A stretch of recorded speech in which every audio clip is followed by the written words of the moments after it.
El método de Brunstrom nace aproximadamente en 1951 y la idea de su trabajo se basa en la facilitación del movimiento del paciente con lesión del sistema nervioso central a través de las sinergias musculares, es decir, el movimiento coordinado de ciertos músculos que actúan unidos para un objetivo de movimiento concreto. Utiliza estas sinergias para crear movimientos globales, digamos automáticos, para posteriormente potenciarlos y desarrollarlos de forma voluntaria y activa y cada vez más fina.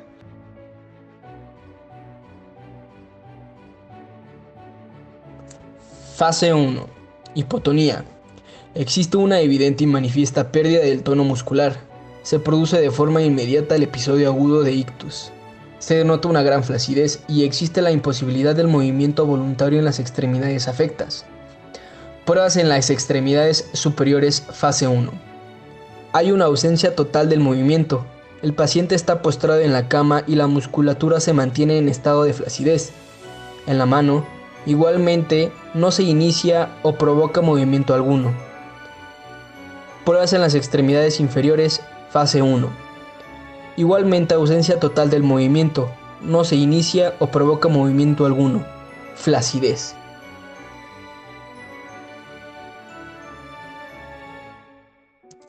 Fase 2. Durante la fase 2 comienza la recuperación. Aparecen las sinergias básicas como las cinesias involuntarias, movimientos de respuestas de flexión o extensión de conjunto en las extremidades o componentes de las mismas en las distintas extremidades, posibles respuestas mínimas en movimientos voluntarios y comienza a aparecer la hipertonía elástica.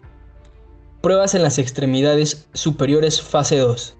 Aparecen las sinergias o alguno de sus componentes, hipertonía elástica latente, y en mano existe una nula o escasísima flexión activa de los dedos. Pruebas en las extremidades inferiores, fase 2. Aparecen algunas sinergias básicas, al igual que en las extremidades superiores.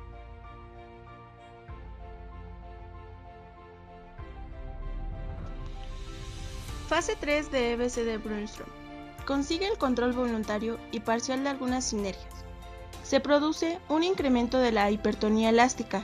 Las hemiplegias más severas se estancan en esta fase sin existir posibilidad de evolución alguna. Pruebas en las extremidades superiores.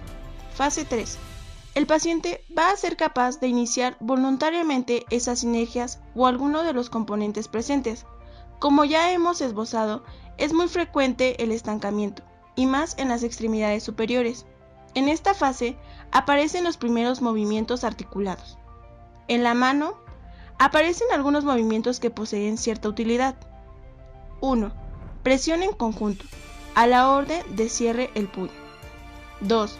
Presión de gancho, poniendo los dedos en ligera flexión, es capaz de mantener esta posición. 3. Estabilización de la muñeca para la presión. Es capaz de oponer su muñeca al movimiento que le podamos hacer en ambos sentidos. Pruebas en las extremidades inferiores. Fase 3. Realiza el reflejo característico conocido como el nombre triple flexión, tanto sentado como de pie. Consiste en que la flexión de cadera conlleva una flexión de rodilla y una dorsiflexión del pie, sin ser capaz de disociar ninguno de estos movimientos. Para denotar la existencia de este reflejo, no hace falta más que instalar al paciente a que nos imite y flexione la cadera desde la posición de sentado. Fase 4. El paciente va a ser capaz de realizar movimientos que no se encuentran en los trayectos sinérgicos. Actividades flexoras.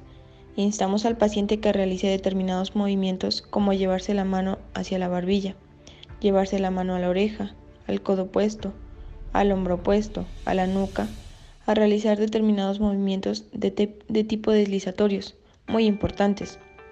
Por ejemplo, deslizar el pie por una superficie o la mano hasta donde lo hemos mandado a que llegue, entre otros. Lo que intentamos es utilizar determinados movimientos que indiquen combinaciones de distintas sinergias opuestas y que por tanto necesite de salirse de los movimientos estereotipados que ha aprendido. Actividades extensoras. En este caso tendremos una dificultad añadida por la existencia de una unión entre pectoral y tríceps que impide realizar movimientos fuera de esta asociación. Por ello, efectuaremos disociación, unión tríceps-pectoral. Intentamos sacar la extremidad superior de la sinergia que venía siguiendo. El fisioterapeuta resistirá los movimientos de extensión con el codo flexionado, guiando el movimiento saliente hacia más variadas posiciones. Actividades funcionales. Poniendo en práctica lo esbozado con anterioridad, intentaremos que el paciente empuje un objeto sobre la mesa, abra y cierre un cajón. El paciente va a empezar a captar el movimiento y a efectuar las maniobras con mayor libertad. Fase 5. El paciente aprende progresivamente combinaciones de movimiento mucho más finas. Pruebas en las extremidades superiores. Se produce progresivamente una independencia relativa de las sinergias. Será capaz nuestro paciente de separar la extremidad superior afecta con el codo extendido a 90 grados. De nuevo énfasis en la disociación del pectoral mayor y el bíceps. Flexión de hombro a 90 con el codo en extensión por lo mismo que antes. En la mano será capaz de efectuar estos movimientos sin problemas. Prensión palmar, es capaz de coger un boli o un instrumento como si fuera a escribir con él. Prensión esférica, es capaz de coger la mano del explorador como si de una pelota se tratara. Prensión cilíndrica, es capaz de coger la mano del explorador como si fuese un vaso o un cilindro. Extensión voluntaria de los dedos puede que no sea completa. Las pruebas son para los pacientes cada vez más complicadas, por ello debemos extremar la atención para evitar caídas. En este caso vamos a evaluar al paciente de pie, posición en la que será capaz de flexionar la rodilla con la cadera en extensión como si fuera a chutar un balón. Realizar la flexión dorsal aislada del tobillo, lo cual implica una gran recuperación y un importante aliciente a la hora de recuperar la capacidad del desplazamiento. Tratamiento. Separación del hombro a 90 grados con el codo extendido. Dos componentes de la sinergia extensora, extensor de codo y pronación del antebrazo. Dos componentes de la sinergia flexora, retropulsión y separación del hombro.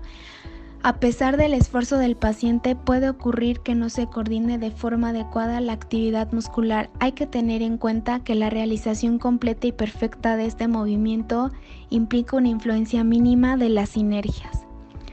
Levantar el brazo por encima de la cabeza implica la realización de un movimiento de flexión del hombro por encima de los 90 grados mediante movimientos de empuje repetidos. Para realizar este movimiento es necesaria la activación del serrato mayor, que es el responsable de la basculación correcta de la escápula. Partiremos de la posición sentado o de pie y con el brazo en flexión de 90. El paciente cierra el puño que nosotros sujetaremos con la mano estimuladora delante de él. A la orden de no me deje que le empuje el brazo hacia atrás, conducimos el brazo del paciente mediante empujones axiales hacia la separación, evitando de este modo inducir la contracción del pectoral mayor que frenaría la flexión del hombro. Levantaremos de forma progresiva el brazo hasta hacerlo pasivamente hacia una posición de flexión del mismo por encima de los 90, casi vertical. Lo empujamos axialmente hacia abajo de forma repetida a la orden de no me deje que empuje el brazo hacia abajo. Posteriormente, tras una serie de movimientos, instamos al paciente a que mantenga el brazo levantado de forma activa, lo cual se consigue tras una serie de movimientos. Pronosupinación con los codos extendidos. Se trata del movimiento más difícil. Se manifiestan anomalías en su ejecución en el momento que hay influencias sinérgicas en el movimiento, por leves que sean estas. Partimos de la posición del hombro en separación de 90 grados con el codo extendido y el antebrazo pronado. Pedimos al paciente que muestre las dos palmas de las manos hacia arriba. Al hacerlo aparecen dos componentes flexores más. la supinación y la rotación externa. Como consecuencia, en caso de haber cierta influencia sinérgica, se desencadenará la flexión del codo. Como se denota por la evidencia, este movimiento no tiene utilidad práctica casi, pero sí es un indicador claro de recuperación motora del sistema nervioso central. Fase 6 de la hemiplegia según Brunstrom. En esta fase entenderemos que desaparece la hipertonía elástica, aunque puede no hacerlo de forma completa. El paciente presenta movimientos articulares aislados. La coordinación del paciente será cercana a la normalidad. Para las pruebas de extremidades superiores nos menciona que se realiza sin problemas, movimientos articulares aislados. En mano el paciente realiza todo tipo de prensión, así como podrá realizar una extensión completa y voluntaria. Los dedos de forma completa realizan todo tipo de movimientos, independientes de los mismos. El paciente puede ejecutar cualquier tipo de actividad compleja con las manos y dedos. A continuación se presentan las pruebas de extremidades inferiores. Se considera totalmente recuperado cuando el paciente puede realizar la separación de la cadera con la rodilla en extensión.